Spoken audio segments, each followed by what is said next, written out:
Bienvenue dans ce nouveau vlog. Alors aujourd'hui je te propose un petit vlog de découpe puisque j'attaque une nouvelle session de commande et donc la première étape c'est bien sûr de découper toutes les commandes, donc de sortir tous les tissus à chaque fois. Donc je fonctionne par création, c'est-à-dire que si j'ai plusieurs types de créations différentes, je fais création par création. Et là, je vais commencer d'abord par les sacs polochons. J'ai sorti ma double gaze écrue à pois doré et je suis en train de couper les côtés de mes sacs polochons.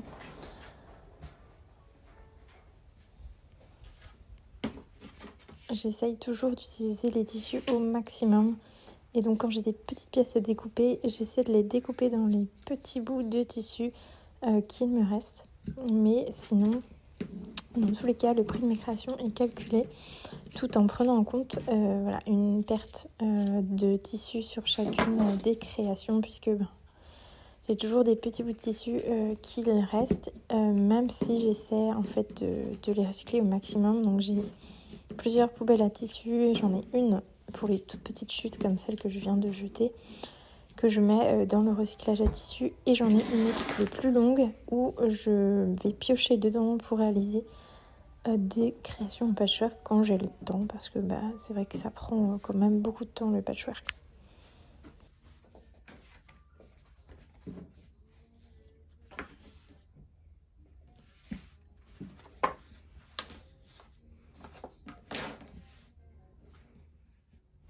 Donc je viens couper chaque pièce de mon sac dans les tissus correspondants. Et donc pour un sac polochon par exemple, il y a pas mal de pièces, surtout que ce modèle-ci, il y a 2 empiècements. Donc il y a 4 pièces pour le corps, 2 pièces pour les côtés. Et il y a les 2 pièces de doublure plus les poches. Donc voilà, donc ça fait pas mal de pièces à découper.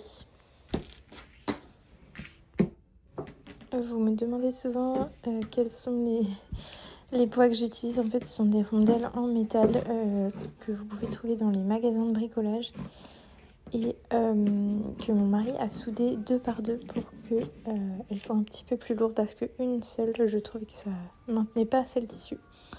Donc j'en ai pas mal et ça me permet de bien maintenir le tissu lors de la découpe.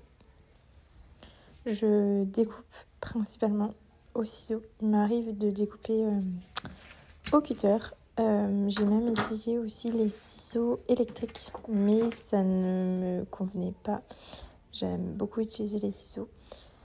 Et c'est une paire de ciseaux Fiskars. C'est la paire la plus chère des ciseaux Fiskars, parce que vous avez une des gammes à 30 et à 40 euros. Celle-ci, c'était la gamme à 40 euros. Et j'ai investi cette année dans ces ciseaux-là. Avant, j'avais les ciseaux classiques Fiskars, mais qui sont très bien aussi. Et ceux-là sont vraiment, vraiment super. Mais je suis un peu psychologique dessus, puisque j'ai toujours peur qu'ils tombent. Et donc, quand mes enfants veulent couper du tissu, je leur donne toujours une autre paire de ciseaux un petit peu moins chers.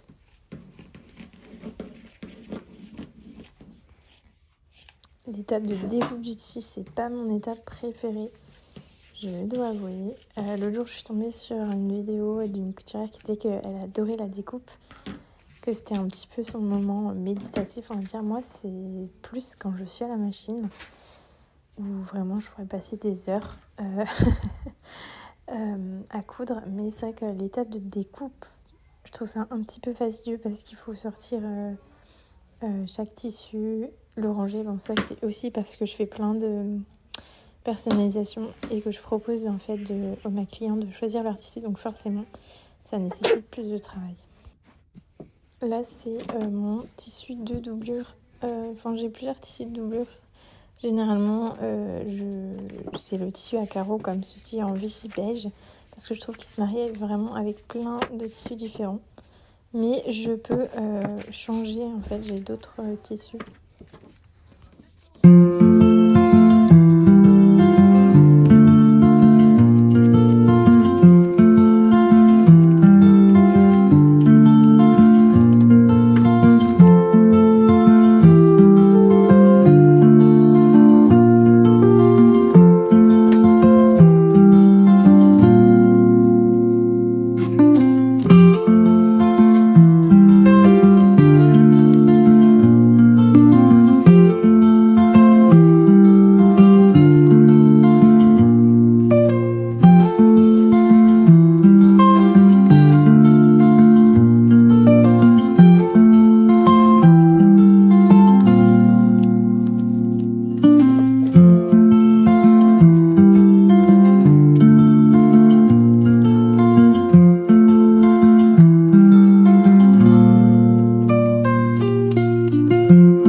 Donc comme je vous le disais précédemment, j'ai plusieurs doublures au choix, donc selon les tissus qui sont choisis.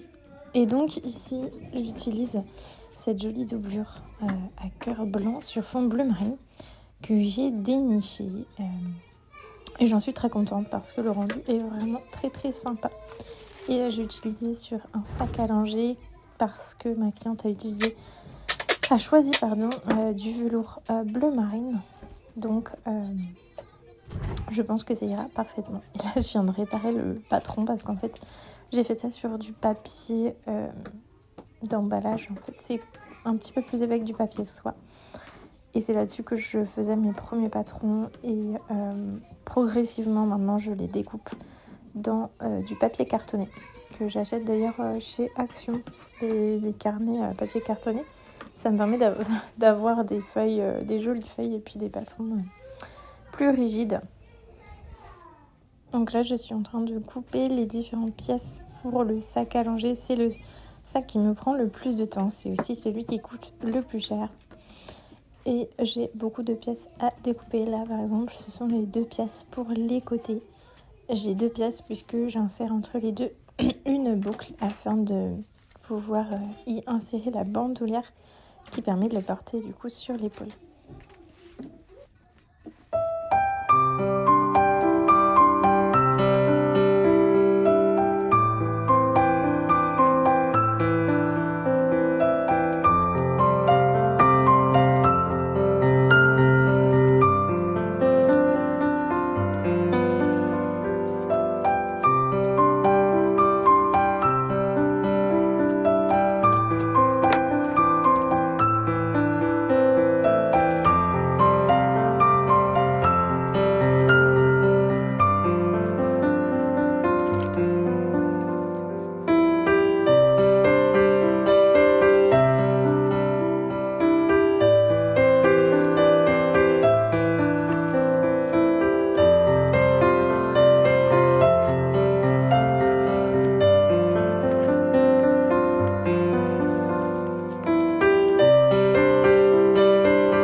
Là, je viens de m'apercevoir que j'ai oublié de découper le petit nœud.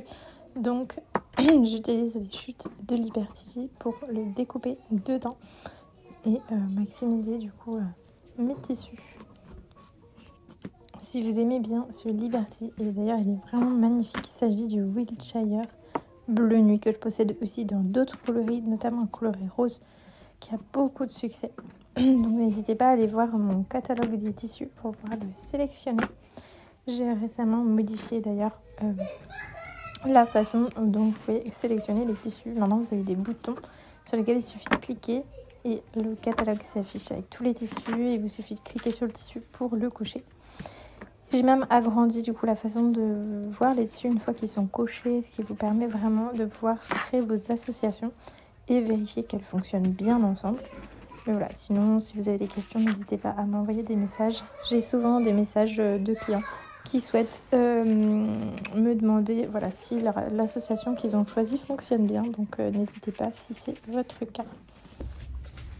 Bonjour à tous, je suis ravie de vous retrouver aujourd'hui pour un nouveau petit vlog.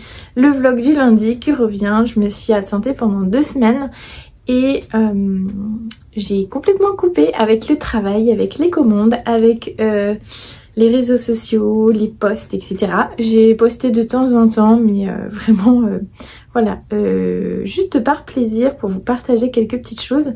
Mais sinon je reprends officiellement aujourd'hui vos commandes. Donc là j'ai une session de commandes à réaliser pendant les 2 prochaines semaines.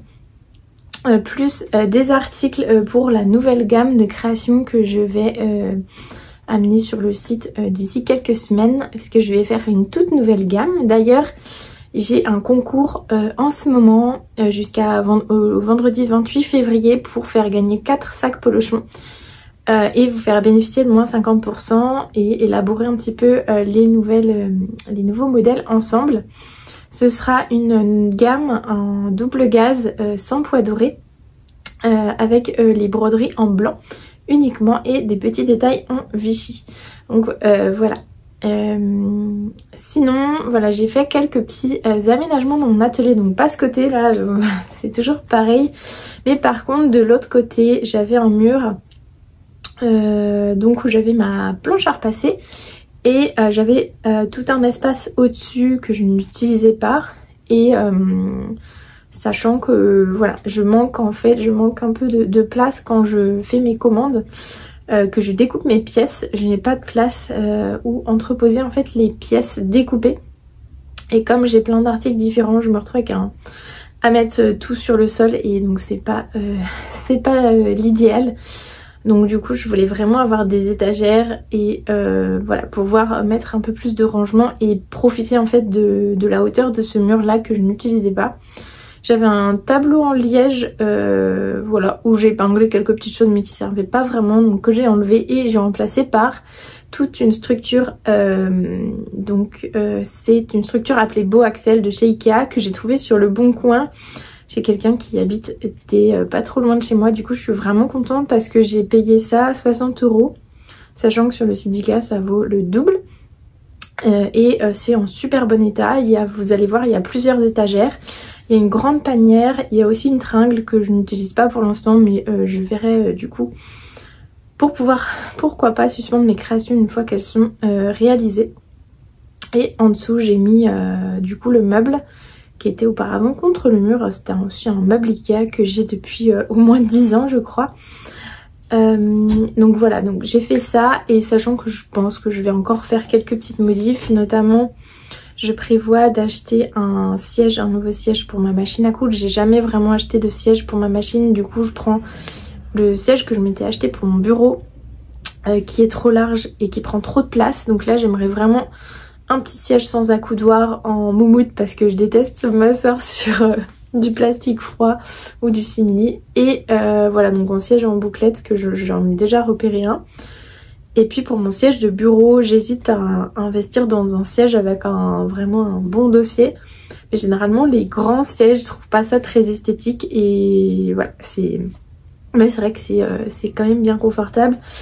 Et les sièges notamment où on peut régler vraiment toutes les positions, caler un soutien tête, etc. Donc voilà, du coup j'hésite un petit peu, je sais pas encore trop vers quoi me tourner, mais le premier achat de siège ce sera pour ma machine à coudre. Je prévois aussi de modifier ma table de découpe parce que là ça fait un moment qu'elle est trop petite, mais voilà, ça faisait l'affaire. Mais c'est vrai que quand je pose mes rouleaux dessus, ils tombent un petit peu de chaque côté et c'est vraiment pas pratique. Donc voilà, donc je vous disais, je vais aussi modifier ma table de découpe. Je vous mettrai un peu des vidéos à chaque fois. Donc je vais vraiment une table plus large, au moins 20-30 cm plus large, et où je puisse en fait caler mes rouleaux dessous, parce que ça aussi ce serait un gain de place énorme, parce que j'ai des gros rouleaux de mousse de Molton qui prennent beaucoup de place, de polaire, de double gaze, etc., que je pourrais en fait caler en fait dans ces rangements. Mais ça implique aussi que je dois enlever ce qui est actuellement sous ma table de découpe. Donc j'ai quelques rangements. Donc voilà, c'est des petits aménagements que je prévois de faire dans les prochaines semaines. Et puis généralement quand j'ai décidé quelque chose, je le fais assez rapidement, donc ça devrait pas tarder. Donc voilà pour tous les petits changements qui vont arriver. Ça fait suite aussi au changement d'organisation, mon système de vente, ma stratégie de vente plutôt, qui se modifie petit à petit. ma gestion des tissus, etc. Donc voilà pour ce que je voulais vous dire. Je vais vous laisser avec ce petit vlog et puis j'espère que cela vous plaira. Et je ne pense pas que je ferai de conclusion, du coup je vous dis déjà à très vite pour une prochaine vidéo. Bon, je vous ai tourné la vidéo hier et en fait j'ai fait plein de changements ce matin parce que ça me convenait pas. Donc du coup là j'avais sur la vidéo j'avais le plancher à repasser ici mais j'aimais pas trop. Et j'avais ce meuble là ici. Donc du coup pour installer la planche à repasser ici j'ai dû décaler toutes mes étagères ici. Du coup le meuble qui était là dessous je l'ai mis là. Et je trouve pas ça hyper joli niveau déco et tout, donc je pense que je vais réfléchir pour faire un truc vraiment sympa. Mais bon, pour l'instant l'essentiel est là. Et du coup au niveau des étagères j'ai pas mal changé, donc enfin en haut il y a toujours les mêmes, la même donc pour mettre tous mes rouleaux, sachant que les rouleaux vont ensuite aller sous la table de découpe. J'ai mis aussi mes Liberty parce qu'en fait j'ai du coup vidé ce meuble-ci parce que je vais l'enlever puisque je vais avoir une nouvelle table de découpe. Et donc vu que j'ai vidé tous les tissus ici, j'ai dû trouver de la place un peu ailleurs, donc j'ai vidé du coup les Liberty en plaquettes ici que j'ai mis là-haut. C'était vraiment la chaise musicale et donc voilà, j'ai mis tous ces tissus là, ils étaient dans le meuble ici. Donc je les ai mis ici et donc voilà ce que ça donne. Sachant que je me demande si je vais pas enlever cette plante artificielle là ici. Parce que je trouve qu'il y a un peu trop de choses. J'aimerais bien en fait avoir un espace un peu plus épuré. Donc là c'est quand même assez chargé. Voilà, sinon j'ai juste fait des petites modifs au niveau des étagères pour un rendu un peu plus épuré. J'ai enlevé là mon portant de fil de toutes les couleurs parce qu'en fait je ne l'utilise pas. D'ailleurs si vous avez besoin d'un portant pour bobine de fil, n'hésitez pas à m'écrire parce que du coup je le vends. Ensuite ça, ce panneau là je vais l'enlever, il me sert à rien. Honnêtement je trouve que voilà, ça fait vraiment trop. Donc voilà, ici j'ai commandé un nouveau tapis de souris, version fleurie un petit peu plus clair que celui-là. Et voilà un petit peu ce que ça donne. Donc là je pense que le rouge ça va pas et il faudrait que je trouve d'autres contenants, peut-être en jonc ou en jacinthe. Enfin voilà, que ça donne un rendu un peu plus naturel. J'ai essayé de mettre des plantes que j'avais mais je pense que je vais peut-être en acheter d'autres.